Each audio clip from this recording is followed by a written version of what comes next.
حضرات میں نے ابھی عرض کیا کہ یہ کشمیر اسلام کی دولت ہم کشمیریوں تک کیسے پہنچی ہے. ظاہر ہے بہت تفصیل سے بیان کرنے کا موضوع ہے، لیکن اس کے تفصیل کا موقع نہیں ہے. اختصار کے ساتھ اتنا سمجھیں کہ محمد رسول اللہ نے یہ دین صحابہ کرام کے حوالے کیا. صحابہ کرام نے ملکوں میں اسلام کو پھیلایا. اس وقت انہوں نے مکہ اور مدینہ جیسی مقدس جگہیں چھوڑ دی اور جہاں تک جا سکے وہاں تک صحابہ پھیلتے گئے اور اسلام پھیلتا گیا. چنانچہ صحابہ 1 لاکھ سے زیادہ بڑی تعداد میں تھے، لیکن مکہ اور مدینہ کی زمین میں صرف 10,000 صحابہ دفن ہیں، باقی تمام ملکوں میں پھیل گئے. اور وہ جانتے تھے کہ اللہ کے نبی نے ہمارے کندھوں پر یہ ذمہ داری رکھی ہے، یہ دنیا کے تمام انسانوں کی امانت ہمارے پاس ہے، دنیا کے تمام انسانوں تک یہ دین پہنچانا ہے. چنانچہ ہزاروں صحابہ جو ہیں وہ عراق اور ایران کی سرزمینوں دفن ہیں.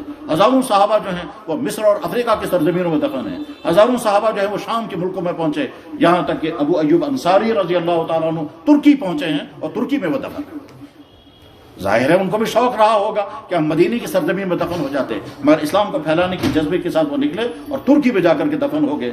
ترکی کا آیا صوفیہ، جہاں آیا صوفیہ نظارہ ہے انسانوں کے لیے، ویسے اہل ایمان کے لیے وہاں کشش کی چیز ہے کہ ابو ایوب انصاری رضی اللہ عنہ وہی دفن ہے جو مدینہ طیبہ میں محمد رسول اللہ کے میزبان بنے تھے. جب محمد رسول اللہ صلی اللہ علیہ وسلم مدینہ تشریف لائے تو ابو ایوب انصاری رضی اللہ عنہ کا گھر آپ کا مہمان خانہ بنا اور اسی میں آپ نے قیام فرمایا تھا. صحابہ کے بعد تابعین کا زمانہ آ گیا، تابعین کے بعد طبع تابعین کا زمانہ آ گیا. اس کے بعد پھر تاریخ کے 2 رخ الگ الگ ہو گئے.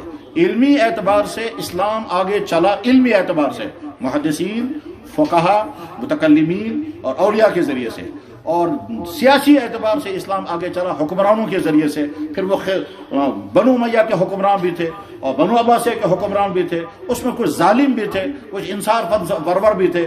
علمی اعتبار سے اسلام آگے چلا ہے اہل علم کے ذریعے سے، اور اہل علم میں بہت بڑی تعداد مفسرین کی، بہت بڑی تعداد محدثین کی، بہت بڑی تعداد فقہا کی، بہت بڑی تعداد متکلمین کی. اسلام آگے چلا علمی اعتبار سے، اور سیاسی اور ملکی اعتبار سے کہیں حکمرانوں کے ذریعے سے اور کہیں اولیاء کے ذریعے سے اور کہیں دوسرے واسطوں سے اسلام آگے بڑھتا گیا، یہاں تک کہ اسلام کا یہ نور بر صغیر میں داخل ہوا.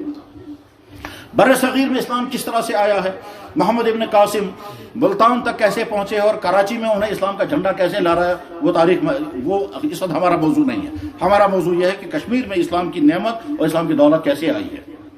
حضرات آپ نے بارہا سنا ہوگا، دنیا میں کہا بھی جاتا ہے، لکھا بھی جاتا ہے، بلکہ اتنا زیادہ لکھا گیا کہ لوگوں کو یقین آنے لگا کہ اسلام تلوار سے پھیلا ہے. یہ بات اتنی ہی جھوٹی ہے جیسے اس وقت دن کے 12 بجے یہ بات جھوٹی ہے کہ اس وقت رات ہے. یہ بات اسی طرح سے غلط ہے جیسے یہ بات غلط ہے کہ کوئی آدمی یہ کہے گا کہ دن کے 12 بجے رات کا اندھیرا ہوتا ہے. جیسے یہ بات غلط ہے، بس ٹھیک اسی طرح سے یہ بات بھی غلط ہے اسلام تلوار سے پھیلا. محمد رسول اللہ نے کس پر تلوار چلائی تھی؟ ابوبکر صدیق عمر فاروق پر کون تلوار چلاتا؟ پوری انسانی تاریخ میں ایک انسان ایسا نہیں ملتا جو یہ کہے گا کہ جناب میں مسلمان نہیں ہونا چاہتا تھا اور انہوں نے مجھ پر تلوار چلائی، میں مجبور ہو کر میں مسلمان بن گیا. یہ اس لیے ناممکن ہے کہ اسلام تو خود ہی کہتا ہے کہ اگر کوئی انسان زبان سے کلمہ پڑھے گا، دل میں اسلام نہیں ہوگا تو وہ مسلمان ہی نہیں ہے. لا اکراہ فی الدین. لیکن بہرحال یہ ایک تفصیلی موضوع ہے. یہ بات کیوں پھیلائی گئی؟ اس لیے کہ اسلام کی حقانیت دنیا میں جب پھیلتی ہے تو لوگوں کو روکنے کے لیے اور کوئی ذریعہ جب نہیں ہوتا تو کہتے ہیں صاحب اسلام تلوار سے پھیلا ہے. ہمیں یہ کہنے کا حق ہے کہ اگر 1000 سال تک ہندوستان پر مسلمانوں نے حکومت کی ہے تو کتنے انسانوں پر تلواریں چلائی گئی اور ان کو مسلمان بنایا گیا. اگر اسلام تلوار سے پھیلتا تو آج تو پورے ملک میں ایک بھی غیر مسلم نہیں ہوتا. مسلمانوں نے حکومتیں چلائی مگر کسی پر کوئی جبرن نہیں ہوا کہ آپ جبرن مسلمان بن سکتے ہیں، کیونکہ جبرن جب اسلام قبول کرایا جائے گا اسلام اس اسلام کو قبول ہی نہیں کرتا. اسلام تو دل سے رضامندی کے ساتھ کلمہ پڑھنے کا نام ہے. جبر کی بنیاد پر اگر کوئی مسلمان بنتا ہے تو ہرگز وہ مسلمان نہیں ہے. اس بات کو اگر ہم تفصیل دعوی کے ساتھ کہنا چاہیں گے تو ہم کہہ سکتے ہیں کشمیر کی تاریخ بتاتی ہے کہ یہاں ایک اللہ کا بندہ آیا تھا عبد الرحمن بلبل، اور یہاں کے بادشاہ کو اس نے اسلام کی دعوت دی، اور مسافر انسان داعی دین بن کر کے اس ملک میں پہنچا ہے. اس کا کوئی سپورٹر نہیں ہے، اس کے پاس کوئی ایمونیشن نہیں ہے، اس کے پاس کوئی فوج نہیں ہے. وہ ایک مسافر انسان ہے اور یہاں کے بادشاہ کے ساتھ اس نے ملاقات کی اور اسلام کی دعوت پیش کی. تو رنگ چند جو اس زمانے کا کشمیر کا حکمران تھا وہ مسلمان بنتا ہے اور اس کا نام صدر الدین پڑ گیا. کشمیر کی تاریخ میں پہلا باقاعدہ مسلمان ہونے کا واقعہ تاریخ میں یہی ملتا ہے اس کے معنی یہ نہیں ہے کہ اس سے پہلے مسلمان یہاں نہیں آئے ہیں، یقیناً آئے ہوں گے، کچھ لوگ بزنس کرنے آئے ہوں گے، کچھ لوگ گھومنے کے لیے آئے ہوں گے، کچھ دوسرے مقاصد کے لیے بھی آئے ہوں گے، اور ہو سکتا ہے یہاں کہیں کہیں بس بھی گئے ہوں گے، مجھے اس سے بحث نہیں ہے اس وقت، وہ تاریخ کا موضوع ہے، اور جہاں کشمیر کی تاریخ کے بعد بڑے ماہرین نے اس پر بڑی تفصیل کے ساتھ ڈسکس کیا ہے، مگر وہ ٹاپک ہمارا نہیں ہے۔ باقاعدہ جس شخص نے کشمیر میں اسلام قبول کیا ہے وہ بادشاہ تھا، تو ہم سوال یہ کر سکتے ہیں کہ اس بادشاہ پر تلوار کون چلا رہا تھا، اس کو لالچ کس نے دیا تھا؟ جواب ہے ایک مسافر انسان سید شرف الدین عبد الرحمن، جو پہلا داعی اسلام بن کر کشمیر میں آیا، نہ اس کے پاس کوئی دولت تھی جس سے وہ لالچ دیتا، نہ اس کے پاس کوئی تلوار تھی جس سے وہ جبر کرتا، وہ تو دعوت کی بنیاد پر اسلام کی حقانیت کے دلائل دے کر کے اس نے بادشاہ کو اسلام کی دعوت دی، بادشاہ مسلمان ہو گیا۔ یاد رکھنا چاہیے کشمیر کا پہلا باقاعدہ مسلمان صدر الدین، اس کا پہلا نام کیا تھا؟ رن چند۔ اس کا مذہب کیا تھا؟ اس کا مذہب بدھ تھا۔ یہ بدھ کیسے بنا تھا وہ ہمارا ٹاپک نہیں ہے۔ کشمیر میں ہندوازم کتنے عرصے رہا، پھر بدھزم کیسے پھیل گیا، پھر بدھزم کے ساتھ پھر کیا کیا ہوا، یہ تاریخ کا موضوع ہے، ہمارا موضوع وہ نہیں ہے کہ کشمیر میں مذہبی اعتبار سے کب کب کیا کیا ریولیشن آتے رہے ہیں اور کہاں کس طرح سے کنورجن ہوا ہے، ہمیں اس سے بحث نہیں ہے۔ میں تو یہ اتنا بتانا چاہتا ہوں کہ اسلام کی نعمت اور دولت ہم جہاں کشمیر میں داخل ہوئی ہے، ایک اللہ کا بندر جو چائنا سے آیا تھا، مشرقی ترکستان اسے کہتے تھے، اور یہاں کشمیر میں پہنچے، یہاں کے بادشاہ نے اسلام قبول کیا، اور اس کے بعد عبد الرحمن بلبل یہی قیام پذیر رہے، اور قیام پذیر رہتے ہوئے وہ اسلام پھیلاتے گئے۔ جو لوگ رضامندی سے کلمہ پڑھتے تھے وہ زبان ہو جاتے تھے، نہ کسی پر کوئی جبر ہوا، نہ کسی پر تلوار چلائی گئی، نہ کسی کو کوئی لالچ دیا گیا، اسلام پیش کیا جاتا تھا۔ عبد الرحمن بلبل کی دعوت پر جو بادشاہ مسلمان بنا تو اس کے دل میں آیا ہوگا کہ میں باقی تمام لوگوں کو جبرن مسلمان بناؤں گا، تو عبد الرحمن بلبل رحمہ اللہ تعالیٰ نے سختی سے منع کر دیا کہ کسی پر جبر کرنے کا حق نہیں ہے، کسی پر دباؤ ڈالنے کا حق نہیں ہے، کسی کو کوئی لالچ نہیں دے سکتے ہیں، دین اسلام پیش کیا جائے گا، جس کو اللہ توفیق عطا فرمائیں گے، جو سو سمجھے گا اس کو دین اسلام قبول کرے گا۔ عبد الرحمن بلبل یہیں قیام پذیر رہے، چند سالوں کے اندر اندر ان کی وفات ہو گئی، اور اس کے بعد صدر الدین کی بھی وفات ہو گئی، جو دونوں یہیں کشمیر میں دفن ہیں، سری نگر کے شہر جہاں اس کو کہتے ہیں بلبل لنکر، وہیں یہ دونوں بزرگ دفن ہیں، یعنی وہ شخص جس کے ذریعے سے اسلام پہنچا وہ بھی وہیں مدفون ہے، اور وہ شخص جس نے سب سے پہلے اسلام قبول کیا اس کی قبر بھی وہیں بنی۔ اس کے بعد پھر تاریخ میں کیا ہوا میں اس کو نہیں چھڑنا چاہتا، وہ لمبی بحث ہے، لیکن 2 یا 3 4 یا 5 سال کے بعد یہاں ایک دوسرا حکمران کھڑا ہو گیا، اور اس حکمران کا نام تھا، اصل میں اس کا نام تھا شاہ مرزا، اور اس نے جب حکومت پر قبضہ کیا، کس طرح سے قبضہ کیا اور حالات کیا پیش آ گئے، یہ تاریخ میں پڑھنے کی چیز ہے۔ بہرحال شاہ مرزا نے جب کشمیر کی حکومت اپنے ہاتھ میں لی، اس وقت صورتحال یہ تھی کہ کشمیر میں اکا دکا کہیں کہیں مسلمان ہیں، اور باقی تمام کے تمام اسلام کے نور سے محروم تھے، اور شاہ مرزا حکمراں بن گیا۔ اس شاہ مرزا نے جب حکومت اپنے ہاتھ میں لے لی تو اس نے اپنا نام بدل دیا، اور اپنا نام اسے رکھا سلطان شمس الدین شاہ میر، سلطان کشمیر۔ بس یہ پہلا باقاعدہ مضبوط حکمران ہے جو اس خطہ کشمیر پر حکمران ہیں۔ اقلیت میں چند افراد ہیں جو حکومت کے ایوانوں میں تھے، وہ مسلمان ہو چکے تھے، اور عوام تمام کی تمام اسلام سے باہر ہیں۔ سلطان شمس الدین شاہ میر نے نظام حکومت چلایا، چونکہ وہ بڑا مدبر انسان تھا، بڑا دور اندیش انسان تھا، اس لیے اس نے بہت اچھی طرح سے نظام حکومت چلایا، لیکن اللہ کا فیصلہ یہ ہوا کہ وہ زیادہ زندہ نہیں رہ سکا، چند سالوں کے اندر اس کی وفات ہو گئی۔ اس کے بعد پھر اس کا بیٹا جمشید خان آیا، اس کے بعد اس کا بیٹا جو ہے علاؤدین آیا، اس کے بعد اس کا بیٹا، اس کا بھائی جو ہے وہ قطب الدین آیا۔ تو قطب الدین یہاں کشمیر میں حکمران تھے۔ صورتحال یہ تھی کہ جو چند مسلمان تھے وہ مسلمان تو تھے لیکن وہ اسلام کو نہیں جانتے تھے، نہ ان کو عبادات معلوم تھی پوری، نہ ان کے ساتھ نہ ان کو حلال و حرام کا علم تھا، نہ ان کو اسلامی اخلاق کا علم تھا، بس زبان سے کہتے تھے مسلمان ہیں، کیونکہ اسلام سیکھنے کا ان کو موقع نہیں ملا تھا اور سکھانے والا بھی کوئی نہیں تھا۔ قطب الدین کشمیر میں حکمران ہیں تو شاہ ہمدان رحمہ اللہ تعالیٰ تشریف لائے۔ شاہ ہمدان کی پوری تاریخ الگ ہے، اس کو میں تفصیل چاہتا اس وقت بیان نہیں کر سکتا۔ 12,000 شاہ ہمدان رحمہ اللہ تعالیٰ کشمیر تشریف لائے، تو تاریخی طور پر یہ بات ذہن میں رہنی چاہیے، کشمیر میں حکمران قطب الدین ہیں۔ شاہ ہمدان رحمہ اللہ تعالیٰ اپنے خطے سے تشریف لائے، وہ بہت اونچے خاندان کے فرد تھے، ان کے والد بہت بڑے اپنے علاقے کے گورنر بھی تھے، وہ مالی اعتبار سے بڑے خوشحال تھے، دینی اعتبار سے بہت اونچا مقام تھا، روحانی اعتبار سے بہت بڑا مقام تھا، اور اس کے ساتھ ساتھ ہی ایک چیز اور بھی تھی، اور وہی اصل چیز تھی، وہ یہ کہ شاہ ہمدان ابھی پیدا بھی نہیں ہوئے تھے، ایک بزرگ کے خواب میں جناب رسول اکرم صلی اللہ علیہ وسلم تشریف لائے، اور آپ نے فرمایا فلاں آدمی کے گھر میں ایک بچہ پیدا ہوگا، اس کا نام علی رحمہ، شہاب الدین ان کا نام تھا، ان کے گھر میں بچہ پیدا ہوگا، اس کا نام علی رحمہ۔ چنانچہ شاہ ہمدان پیدا ہو گئے تو ان کا نام علی رکھا گیا۔ اس کے بعد شاہ ہمدان رحمہ اللہ تعالیٰ کی تعلیم و تربیت کا سلسلہ شروع ہوا۔ علاء الدین سمنانی رحمہ اللہ تعالیٰ کے بعد انہوں نے پڑھنا شروع کیا، اور اس میں تمام اسلامی علوم جو پڑھنے ہوتے ہیں وہ سارے پڑھے، مگر ایک مرتبہ ایسا ایک مرحلہ وہ بھی آیا کہ خواب میں حضور کی زیارت ہو گئی، فرمایا علی تم مکمل نہیں بن سکو گے تب تک جب تک فلانے کے پاس نہیں جاؤ گے، اور وہ جو فلانے تھے ان کا نام تھا محمود مزدکانی۔ اس محمود مزدکانی کو بھی خواب میں جناب رسول اکرم صلی اللہ علیہ وسلم تشریف لائے، کہا میرا ایک بیٹا تمہارے پاس آئے گا، اس کی تربیت کرنا۔ تو ان کو بھی خواب میں بتایا گیا اور ان کو بھی۔ اس کے بعد پھر محمود مزدکانی کے بعد شاہ ہمدان تشریف حاضر ہو گئے، طالب علم بن کر، مرید بن کر انہوں نے اس کی روحانی اور علمی تربیت کی، یہاں تک کہ شاہ ہمدان آفتاب بن گیا۔ اب وہ علمی اعتبار سے بھی، روحانی اعتبار سے بھی، اخلاقی اعتبار سے بھی، فکری اعتبار سے بھی ایک مکمل بلکہ بہت زیادہ مکمل انسان تیار ہو کر اس کے بعد پھر انہوں نے کشمیر کا سفر کیا، اور جب کشمیر تشریف لائے ہیں تو ایک ایسی شخصیت تھی جو داعیہ اسلام، جو حدیث کے بھی ماہر، فقہ کے بھی ماہر، روحانیت کے اونچے مقام پر، اور بہت دور اندیش یہاں تک کہ سیاسی معاملات کے بھی واقف تھے۔ وہ کشمیر تشریف لائے تو کشمیر میں قطب الدین شاہ میری کی حکومت چل رہی تھی، اور شاہ ہمدان رحمہ اللہ تعالیٰ کا استقبال ہوا، اور اس کے بعد بھی شاہ ہمدان رحمہ اللہ تعالیٰ نے یہاں کے عوام کے سامنے اسلام کی تعلیمات پیش کرنی شروع کی۔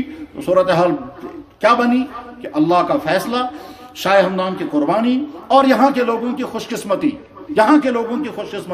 کہ شاہ ہمدان جس علاقے میں گئے اسی علاقے کے لوگ دھڑا دھڑ اسلام میں داخل ہونا شروع ہو گئے۔ شام کو ایک گاؤں میں چلے جاتے تھے، صبح کو سارے مسلمان ہو جاتے تھے، اگلے دن دوسرے گاؤں میں تشریف لے جاتے تھے، سارے لوگ مسلمان ہو جاتے تھے۔ 6 مہینے حضرت شاہ ہمدان نے کشمیر کا دورہ کیا، اور جس علاقے میں گئے رضامندی کے ساتھ جن لوگوں نے چاہا اسلام قبول کیا، مسلمان ہو گئے، اور مسلمان ہونے کے بعد اب حضرت شاہ ہمدان رحمہ اللہ تعالیٰ نے سوچا یہاں کے لوگوں نے اسلام قبول کر لیا، جو کچھ بچے ہوئے لوگ ہیں وہ اپنے مذہب پر رہیں، ہم ان کو کوئی جبر نہیں کریں گے، ہم بس نہیں، لیکن یہ جو نے ہم اسلام قبول کیا ہے ان مسلمانوں کی اب دینی تربیت ہونی چاہیے، ان کے پاس پورا اسلامی علم آنا چاہیے، مسلمان کے عقیدے کیا ہوتے ہیں، مسلمان کے اعمال کیا ہوتے ہیں، مسلمان کن چیزوں سے بچتا ہے، یہ سارا سمجھانے کے لیے انہوں نے سوچا کہ میں اپنے خطے سے بہت سارے لوگوں کو لا کر یہاں بساؤں گا۔ دین پر عمل کرنے کے اعتبار سے کمزوریاں اتنی تھی یہاں کہ جب حضرت شاہ ہمدان یہاں کشمیر تشریف لائے تو پہلا بادشاہ جس کے ساتھ ان کی ملاقات ہوئی، جیسا کہ میں نے ابھی عرض کیا، قطب الدین تھے۔ قطب الدین نے اپنے نکاح میں 2 سگی بہنیں رکھی تھی، اسے یہ بھی معلوم نہیں تھا کہ یہ کوئی اسلام میں حرام ہے۔ تو شاہ ہمدان رحمہ اللہ تعالیٰ سب سے پہلے کہا بھائی تم نے اپنے نکاح میں 2 بہنیں رکھی ہیں، یہ تو اسلام میں حرام ہے۔ اس نے کہا حضرت ہم نے تو آج تک کبھی سنا ہی نہیں۔ ظاہر ہے انہوں نے سنا کیا تھا، ان کے پاس ابھی قرآن بھی نہیں آیا تھا، وہ قرآن پڑھنا بھی نہیں جانتے تھے، قرآن یہاں پڑھانے والا بھی کوئی نہیں تھا۔ اس سے سمجھا جا سکتا ہے کہ دینی اعتبار سے، دینی علم کے اعتبار سے اور عمل کے اعتبار سے یہاں کے اس وقت کے مسلمان کتنی پست حالت میں تھے۔ بہرحال شاہ ہمدان رحمہ اللہ تعالیٰ واپس تشریف لے گئے، اور بہت بڑی کھیپ جس میں علماء، فقہا، تاریخ کے ماہرین، لکھنے پڑھنے والے، یہاں تک انڈسٹری کے ماہرین 700 سادات کو لے کر کے کشمیر تشریف لائے، اور ایک ایک آدمی کو طے کر دیا تم اس علاقے میں زندگی گزارو گے، تم اس علاقے میں بسو گے، تمہیں فلاں علاقے میں کام کرنا ہے، اور عملی طور پر اور علمی طور پر یہاں کے مسلمانوں کی دینی تربیت کرو گے۔ اسی کو تاریخ میں لکھا جاتا ہے کہ شاہ ہمدان 700 سادات کو لے کر کے ساتھ آئے تھے۔ شاہ ہمدان رحمہ اللہ تعالیٰ چونکہ انتہائی بیدار مغز، انتہائی دور اندیش انسان تھے، اس لیے انہوں نے کتابیں بھی لکھی ہیں، اور وہ کتابیں ہر طبقے کے لیے لکھی ہیں۔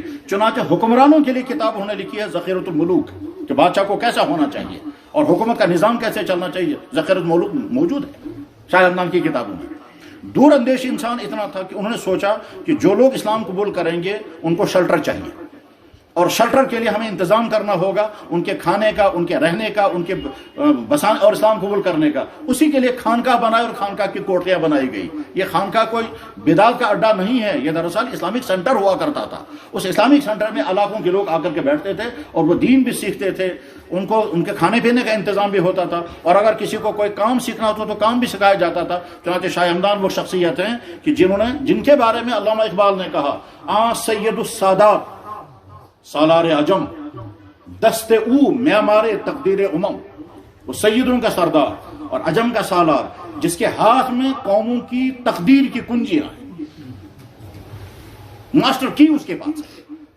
داد علم و تہذیب و صنعت و دین، کہتا ہے وہ علم بھی لائے، دین بھی لائے، انڈسٹری بھی لائے، اور سویلائزیشن بھی لائے۔ تہذیب بھی انہوں نے پہنچائی یہاں کہ انسان کپڑے کیسے پہننے چاہیے، شادیاں کیسے کرنی چاہیے، تہذیب بھی، کلچر بھی لایا، دین بھی لایا، انڈسٹری بھی لائی، قالین کی انڈسٹری، پیپر ماشی کی انڈسٹری، شال کی انڈسٹری، اور اسی طرح سے تانبے کی انڈسٹری، یہ چاروں پانچوں انڈسٹریاں شاہ ہمدان کے ذریعے سے کشمیر میں آئی ہیں۔ اس طرح سے کشمیر میں اسلام شاہ ہمدان کے ذریعے سے پھیلا اور پھولا۔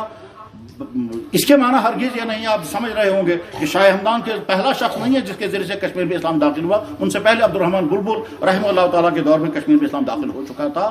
لیکن صورتحال جیسا کہ میں نے عرض کیا، محدود مسلمان تھے، اکثریت اسلام سے محروم تھی۔ شاہ ہمدان رحمہ اللہ تعالیٰ کے ذریعے سے لوگوں نے دھڑا دھڑ اسلام قبول کیا، کسی پر کوئی ظلم نہیں، کسی پر کوئی جبر نہیں، کسی کو کوئی لالچ نہیں، کسی پر کوئی دباؤ نہیں ڈالا گیا، کسی پر کوئی تلوار نہیں چلائی گئی۔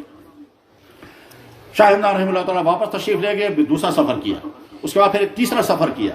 اس کے بعد ان کا ارادہ یہ تھا کہ اب ہمیشہ کے لیے میں کشمیر میں رہوں گا، لیکن ایک مرتبہ اپنے علاقے میں جا کر کے اپنے علاقے کے تمام لوگوں سے آخری ملاقات کر کے پھر کشمیر میں ہمیشہ کے لیے رہائش پذیر ہوں گا۔ اور اس کے لیے ان کے ذہن میں تھا کہ میں جس اسلام کا نمائندہ بن کر کے، داعی اسلام بن کر یہاں اسلام پھیلا رہا ہوں، یہ اسلام محمد رسول اللہ کے ذریعے سے دنیا کے انسانوں کو ملا اور میں ان کے خاندان کا فرد ہوں۔ ذہن میں رہنا چاہیے، شاہ ہمدان رحمہ اللہ تعالیٰ نجیب الطرفین ہیں۔ نجیب الطرفین کا مطلب کیا ہوتا ہے کہ جناب رسول اللہ صلی اللہ علیہ وسلم کے ذریعے سے جو خاندان آگے چلا ہے وہ حضرت فاطمہ کے ذریعے چلا ہے۔ حضرت فاطمہ رضی اللہ تعالیٰ عنہ کے 5 بچے ہوئے تھے، ان 5 بچوں میں مشہور ہیں حسن اور حسین، اور حسن حسینی کے اولاد آگے چلی۔ شاہ ہمدان رحمہ اللہ تعالیٰ حسنی خاندان کے بھی اور حسینی خاندان کے بھی ہے، یعنی اس کا مطلب یہ ہے کہ ان کا باپ کسی ایک کے ساتھ جڑتا ہے، ماں دوسرے کے ساتھ جڑتی ہے، تو اس کو کہتے ہیں نجیب الطرفین۔ یعنی بعض سادات دنیا میں ایسے ہیں کہ جو حضرت حسن کے اولاد میں ہیں، حضرت حسین کے ساتھ ان کا تعلق نہیں۔ بعض سادات دنیا میں ایسے ہیں جن کا تعلق حسین رضی اللہ تعالیٰ کے ساتھ ہے، حضرت حسن کے ساتھ ان کا تعلق، لیکن کچھ سادات دنیا میں ایسے بھی ہیں کہ جو بیک وقت حضرت حسن کے ساتھ بھی جڑتے ہیں، حضرت حسین کے ساتھ بھی جڑتے ہیں۔ باپ اگر حضرت حسن کی اولاد میں سے ہے تو ماں حضرت حسین کی اولاد میں سے ہے، یا اگر باپ حضرت حسین کی اولاد میں سے ہیں تو ماں جو ہے حضرت حسن کی اولاد میں سے ہیں۔ شاہ ہمدان رحمہ اللہ تعالیٰ انہی حضرات میں سے تھے جن کا سلسلہ نسب حسن کے ساتھ بھی جڑتا ہے اور حسین کے ساتھ بھی جڑتا ہے۔ بہرحال شاہ ہمدان رحمہ اللہ تعالیٰ کی بڑی دلچسپ خصوصیت یہ بھی کہ انہیں دنیا بھر کا سفر کیا، سیاح عالم، چنانچہ وہ پورے سینٹرل ایشیا میں گھومے، عرب ملکوں میں گئے، مصر میں بھی پہنچے، ترکی پہنچے۔ میں ایک مرتبہ مکہ مکرمہ میں تھا، وہاں ترکیوں کے ہاتھ میں اوراد شریف تھی، وہ پڑھ رہے تھے، میں نے کہا آپ لوگوں نے کہاں سے لائی ہے؟ کہنے لگا ہم تو ترکی میں پڑھتے ہیں۔ انہوں نے کہا کیسے؟ کہا شیخ علی ہمدانی، شیخ ہمدانی کا وظیفہ، اور انہوں نے مجھے بھی وہ وہاں کا نسخہ دے دیا، وہ میرے پاس موجود ہے۔ غرض یہ کہ شاہ ہمدان رحمہ اللہ تعالیٰ کا بھی ارادہ یہ تھا کہ میں محمد رسول اللہ صلی اللہ علیہ وسلم کے خاندان کا فرد بھی ہوں اور ان کے دین کا داعی بھی بن کر، نمائندہ بن کر کے آیا ہوں، اس لیے میں ہمیشہ کے لیے اب کشمیر میں بسوں گا، مگر ایک ملاقات کر کے واپس آتا ہوں۔ چنانچہ اپنے خاندان کے لوگوں سے ملاقات کرنے کے لیے تشریف لے گئے۔ اللہ کا فیصلہ یہ تھا کہ ابھی راستے میں تھے اور ان کو محسوس ہو گیا کہ شاید میری زندگی کے آخری لمحات آ گئے۔ اس وقت ان کا بیٹا تھا محمد، یہ چھوٹی عمر کا نوجوان لڑکا بھی تھا، بلکہ شاید ابھی بالغ بھی نہیں ہوئے تھے۔ جب شاہ ہمدان کو محسوس ہو گیا کہ مجھے اب دنیا سے شاید رخصت ہونا ہے تو کیا کیا، اپنے مریدین کو، اپنے شاگردوں کو، اپنے خاندان والوں کو کہا یہ میرا بیٹا تمہارے حوالے ہے، اس کی جسمانی تربیت، اس کی روحانی تربیت، اس کی علمی تربیت، یہ مکمل تیار ہو کر کے پھر کشمیر جانا چاہیے۔ چنانچہ محمد ہمدانی کی تربیت شروع ہو گئی، ان کے مریدین نے اس کو روحانی تربیت شروع کی، ان کے شاگردوں نے اس کو علم پڑھانا شروع کیا، اور ان کے خاندان والوں نے جسمانی اعتبار سے ان کو سہولیات مہیا کی۔ یہاں کے 10-12 سال کے عرصے میں جب 22 سال کا محمد ہمدانی جوان لڑکا تھا، اب وہ کشمیر داخل ہوا ابا جان کے اس باغ کو دیکھنے کے لیے، اور یہاں کشمیر میں پورا کشمیر ان کے استقبال کے لیے کھڑا ہو گیا۔ اور محمد ہمدانی جب کشمیر میں داخل ہوئے تو نوجوان تھے، انمیرڈ تھے، ذہن میں رہنا چاہیے 22 سال کا نوجوان لڑکا ہے اور تمام علمی اور عملی کمالات سے آراستہ۔ بہرحال میر محمد ہمدانی تشریف لائے تو انہوں نے پورے کشمیر کا جائزہ لیا کہ ابا جان نے جو یہاں اسلام پھیلایا تھا اس میں کہاں کیا کیا کمیاں رہ گئی ہیں اور کیا کیا صورتحال ہے۔ چنانچہ دلچسپ صورتحال یہ بھی پیش آئی کہ اس وقت جو بادشاہ یہاں تھے، اس بادشاہ کا وزیر اعظم یا اس بادشاہ کے وزیر اعظم ایک نان مسلم تھے، سہبٹ۔ تو میر محمد ہمدانی، اچھا وہ اسلام قبول نہیں کر رہے تھے اور بہت سخت مزاج تھے، بلکہ کہیے متعصب شخص تھا۔ میر محمد ہمدانی کی دلاویز شخصیت اور ان کا پیارا انداز، کیونکہ وہ خوبصورت بھی بہت زیادہ تھے، گفتگو بھی عجیب کرتے تھے اور خاندانی اثرات بھی تھے۔ چنانچہ میر محمد ہمدانی نے سہبٹ اس کے ساتھ ملاقات کی اور اس کو اسلام کی دعوت دی، یہاں تک کہ سہبٹ مسلمان ہو گیا۔ اور نہ صرف یہ کہ مسلمان ہوا بلکہ اصرار کر کے کہا کہ آپ جب آپ کے کہنے پر میں نے اسلام قبول کیا ہے تو آپ کو ماننا پڑے گا، میری بیٹی آپ کے نکاح میں آئے گی۔